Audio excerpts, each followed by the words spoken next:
अस्सलाम वालेकुम, मैं हूं अब्दुल कुद्दूस बेग और आज के व्लॉग में हम बात करेंगे एक बहुत ही अहम टॉपिक पर दैट इज बैंक स्टेटमेंट। अगर आप यूरोप में पढ़ाई के ख्वाब देख रहे हैं, खास तौर पर लिथुआनिया में, तो बैंक स्टेटमेंट आपकी वीजा फाइल का सबसे जरूरी हिस्सा है। तो चलिए डिटेल से जानते हैं कि बैंक स्टेटमेंट क्या है, क्यों जरूरी है और इसे कैसे मेंटेन करना पड़ता है। तो स्टार्ट करते हैं आज की वीडियो। सबसे पहले समझ लेते हैं कि बैंक स्टेटमेंट आखिर है क्या। बैंक स्टेटमेंट एक ऑफिशियल डॉक्यूमेंट होता है जो आपके बैंक से जारी किया जाता है। ये आपके अकाउंट की मुकम्मल तफसील दिखाता है कि आपने कितने पैसे जमा करवाए हैं, कितने निकलवाए हैं और आपके पास कितना बैलेंस मौजूद है। यानी आपकी माली इस्तेहकाम यानी कि फाइनेंशियल स्टेबिलिटी का एक सबूत है। अब आते हैं असल पॉइंट पर, वो ये कि वीजा के लिए बैंक स्टेटमेंट क्यों जरूरी है। जब आप लिथुआनिया या किसी भी यूरोपियन कंट्री के लिए या दुनिया की किसी भी कंट्री के लिए स्टडी वीजा अप्लाई करते हैं, तो एम्बेसी ये देखना चाहती है कि आपके पास इतने वसाइल यानी कि फंड्स मौजूद हैं कि आप वहां जाकर अपनी फीस, रिहाइश और रोजमर्रा अखराजात बर्दाश्त कर सकें। अगर आपके पास फंड्स काफी नहीं होंगे तो वीजा रिजेक्ट होने के इम्कानात बढ़ जाते हैं। लिहाजा बैंक स्टेटमेंट आपकी एक तरह से माली जमानत है फाइनेंशियल स्टेबिलिटी की। ये बताती है कि आप खुद या आपका स्पॉन्सर आपके तालीमी खराजात, जो आपके एक्सपेंसेस हैं उस स्टडी के लिए, उस कंट्री के लिए, वो पूरे कर सकता है या नहीं। अब बात करते हैं validity and duration of bank statement.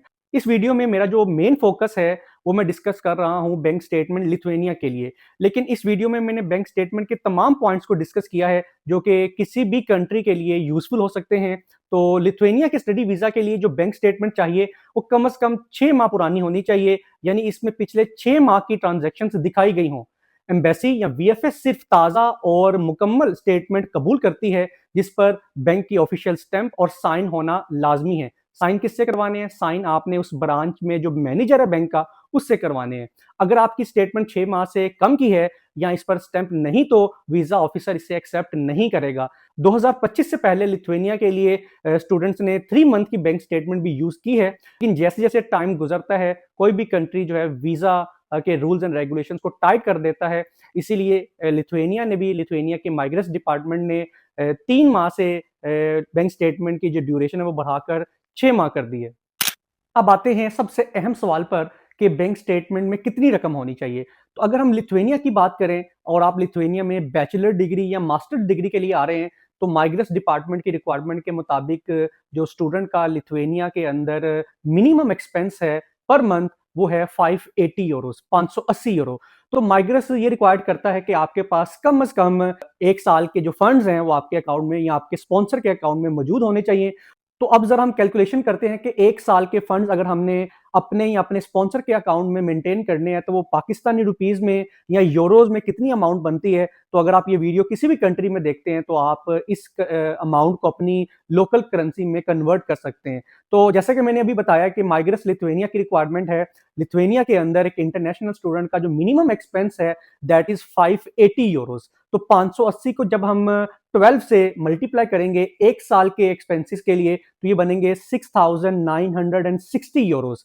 Approximately आप 7000 यूरोज रख लें। तो अगर मैं इसको पाकिस्तानी करेंसी में पीकेआर में कन्वर्ट करता हूं तो ये अराउंड अबाउट बनते हैं 2.3 मिलियन टू 2.4 मिलियन, यानी कि 23 से 24 लाख रुपया आपको रिक्वायर्ड है आपकी बैंक स्टेटमेंट में। तो मैं आपको ये रिकमेंड करूंगा कि सेफ जोन के लिए आपका जो क्लोजिंग बैलेंस है, आपका जो बैंक स्टेटमेंट में बैलेंस है, वो तकरीबन 2-3 लाख रुपया इस मिनिमम अमाउंट से ज्यादा होना चाहिए।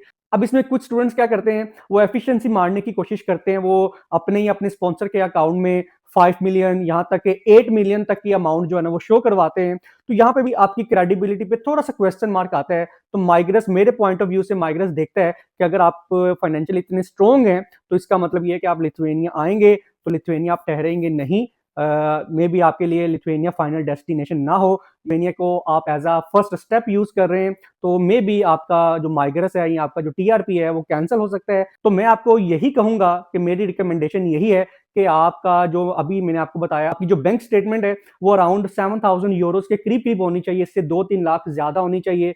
पीकेआर में ये अमाउंट बनती है 23 से 24 लाख रुपए। जी, तो इस वीडियो का नेक्स्ट पॉइंट है that is how to maintain your bank statement.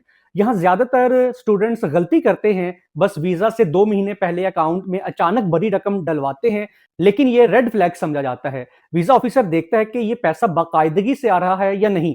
इसलिए बेहतर है कि आप कम से कम 6 महीने पहले से अकाउंट में ट्रांजैक्शन शुरू कर दें। यानी हर महीने कुछ ना कुछ रकम जमा करवाएं, स्पॉन्सर की आमदनी बाकायदा दिखाएं, यानी कि आपके जो वालिद मोहतरम है या कोई भी आपका जो स्पॉन्सर है, उसके जो सोर्स ऑफ इनकम है वो भी आपने साथ अटैच करने हैं एज अ प्रूफ कि मैं एक स्टेबल फैमिली से बिलोंग करता हूँ।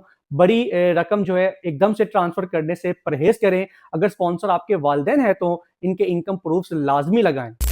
तो वीडियो के लास्ट पर हम सपोर्टिंग डॉक्यूमेंट्स की बात कर लेते हैं। बैंक स्टेटमेंट के साथ आपको कौन-कौन से सपोर्टिंग डॉक्यूमेंट्स भी साथ लगाने चाहिए। अगर आपके स्पॉन्सर आपके पेरेंट्स हैं, तो उनका जो एफिडेविट ऑफ स्पॉन्सरशिप है, वो भी आपने साथ अटैच करना है।